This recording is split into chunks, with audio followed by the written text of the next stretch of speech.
వింతగా వినుమా రాబోయి చందమామ. ఎవరా చందమామ? శ్రీ టవల్ తీసుకోమ్మా. ఆ చందమామను అడుగుపో ఇస్తది. ఏమే టిఫిన్ పెట్టుకొని రావే. ఆ చందమామనే అడుగు పెట్టుకొస్తది. సరేనే నేను బయటికి వెళ్ళొస్తానే. ఎక్కడికి? ఆ చందమామ దగ్గరికేనా?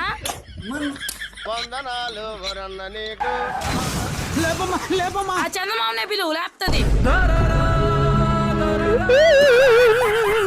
మన ఫ్యామిలీ కోసం అన్ని చేస్తుంటే మాట్లాడితే చందమామ చందమామ అంటావేంటి? ఏం చేశారు మన ఫ్యామిలీ కోసం? ఏం చేశానా? టర్మ్ ఇన్సూరెన్స్ చేశానే. నేనున్నా లేకున్నా అదే నా ఫ్యామిలీకి భరోసా. అవునండి, నాలా ఫ్యామిలీ గురించి ఆలోచించే ప్రతి ఒక్కరికి చెప్తున్నాను, మీ జీవితంలో ఖచ్చితంగా ఒక టర్మ్ ఇన్సూరెన్స్ అయితే తీసుకోండి. పదే పదే చెప్తున్నాను, బోర్ గా ఫీల్ అవ్వకుండా. నేను ఎందుకు చెప్తున్నాను అర్థం చేసుకోండి. ఎందుకంటే మనం బాగున్నంత వరకు అంతా హ్యాపీగానే ఉంటుంది. అనుకోకుండా మనకేమన్నా అయితే మాత్రం మన పైన ఆధారపడ్డ మన ఫ్యామిలీ గురించి కూడా ఒక్కసారి ఆలోచించండి. మీరు ఎక్కడైనా తీసుకోండి, బ్యాంకుల్లో గానీ ఆన్లైన్ లో గానీ మరి ఎక్కడైనా సరే తీసుకోండి, కానీ ఖచ్చితంగా ఒక